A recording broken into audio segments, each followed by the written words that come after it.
Hi hello నమస్తే. విశాఖ జిల్లాలోని అధికారుల నిర్లక్ష్య కారణంగా 10 కుటుంబాలు రోడ్డున పడ్డాయి.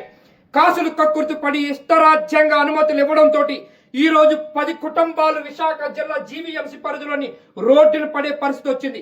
10 కుటుంబాలు ఒక మనిషికి భయపడి ఈ రోజు తలదాచుకునే పరిస్థితి వచ్చిందంటే ఎంత దారుణంగా ఉన్నదో తెలుస్తూ ఉన్నది. విశాఖ జిల్లాలో టౌన్ ప్లానింగ్ అధికారులు చేస్తున్న నిర్లక్ష్యం కారణంగా రెసిడెన్షియల్ ప్లాట్ ని కమర్షియల్ ప్లాంట్ గా మార్చేసినటువంటి ఈ ప్లానింగ్ అధికారులు చేసినటువంటి తప్పుదాలకి ఈ రోజు రోడ్డున పడ్డ 10 కుటుంబాలు, ఈ రోడ్డున పడ్డ 10 కుటుంబాల పరిస్థితి ఏంటి, వాళ్ళు ఏం చేస్తున్నారు, అవన్నీ కూడా ఇప్పుడు వివరించే ప్రయత్నం చేస్తుంది విశ్వాస్ టీవీ.